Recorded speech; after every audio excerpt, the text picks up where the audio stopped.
అని చేస్తాం. ఇప్పుడు మనకి వాలిబాల్ పడతాం రామ్కి వస్తాం రామ్ సార్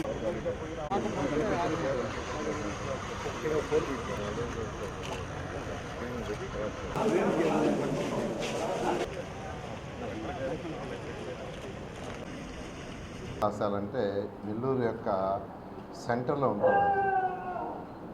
ఎంతోమంది కళాశాల నుంచి చదువుకొని అనేక మంది ఐఏఎస్ కావచ్చు, ఐపీఎస్ కావచ్చు, డాక్టర్లు కావచ్చు, ఇంజనీర్లు కావచ్చు, పెద్ద పెద్ద వ్యాపారస్తులు కావచ్చు, లేదా రాజకీయ నాయకులు కావచ్చు, ఈ కళాశాల ఈ స్కూల్ నుంచి అయ్యారు.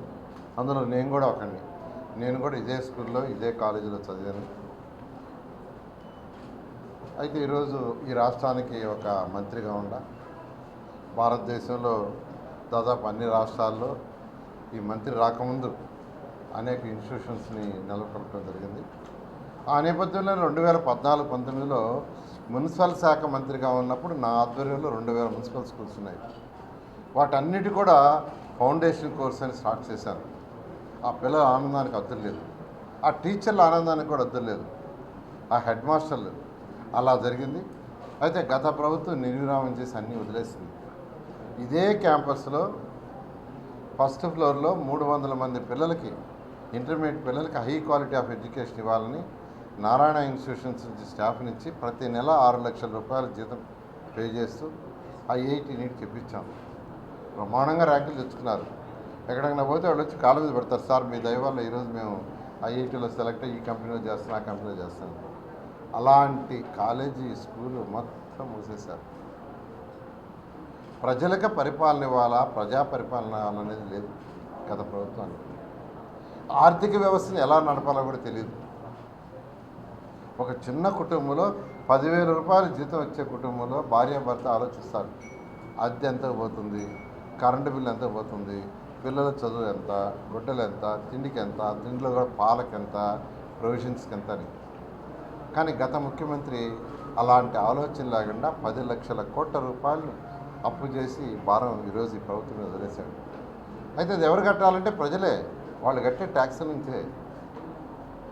అయితే మన ముఖ్యమంత్రి గారికి ఉన్న అపార అనుభవంతో ఈరోజు రాష్ట్రాన్ని ముందుకు తీసుకుపోతూ కనీసం 27 లక్షల మందికి ఉద్యోగాలు కల్పించాలని అటు యువనాయకుడు లోకేష్ కావచ్చు, ముఖ్యమంత్రి అనేక ప్రయత్నాలు చేస్తూ అనేక దేశ విదేశాలకి తిరుగుతున్నారు.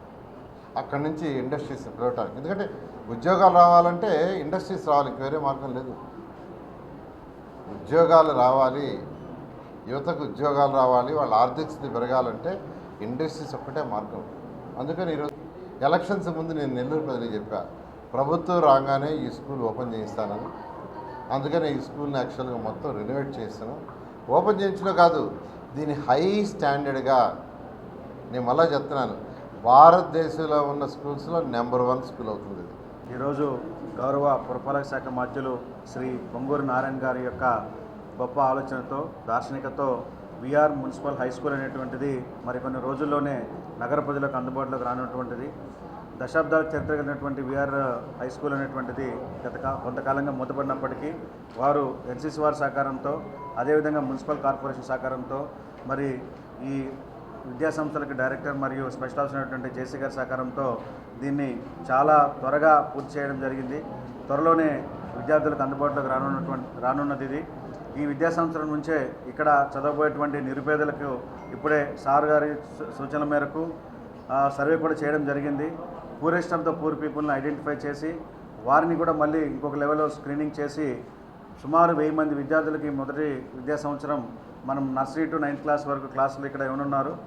కేవలం పేదరికమే ప్రామాణికంగా ఇక్కడ నెల్లూరులో నివసిస్తున్నటువంటి కడు నిరుపేదలు మంచి విద్యను అభ్యసించాలని ఒక మంచి ఆలోచన చేసి వారికి అన్ని రకాల సౌకర్యాలతో పాటు విద్యతో పాటు 3 పూట్ల మార్నింగ్ బ్రేక్ఫాస్ట్, మధ్యాహ్నం లంచ్, సాయంత్రం స్నాక్స్తో పాటు ఉచిత రవాణా సౌకర్యం, ఉచిత దుస్తులు, ఉచిత పుస్తకాలు, కేవలం పేదరికం ప్రామాణికంగా తీసుకొని వారికి కావాల్సిన అన్ని మౌలిక సదుపాయాలని కల్పిస్తూ రాష్ట్రంలోనే ఒక రోల్ మోడల్గా, బహుశా రాష్ట్రంలోనే కాదు భారతదేశంలో ఉన్నటువంటి ప్రభుత్వ పాఠశాలలో ఒక రోల్ మోడల్గా ఏ విధంగా అయితే గతంలో ఎంఆర్జేసీ అని పెట్టి మున్సిపల్ రెసిడెన్షియల్ జూనియర్ కళాశాలను పెట్టి ఎంతోమంది విద్యార్థుల్ని ఐఐటిఎన్స్గా తీర్చిదిద్దినటువంటి నారాయణ సారు మరో ప్రయత్నం, ఒక మంచి ప్రయత్నం చేసి ఈరోజు విఆర్ హై స్కూల్ని వచ్చేటటువంటి విద్యా సంవత్సరంలోనే అందుబాటులోకి తేవాలా, మొట్టమొదటి సంవత్సరం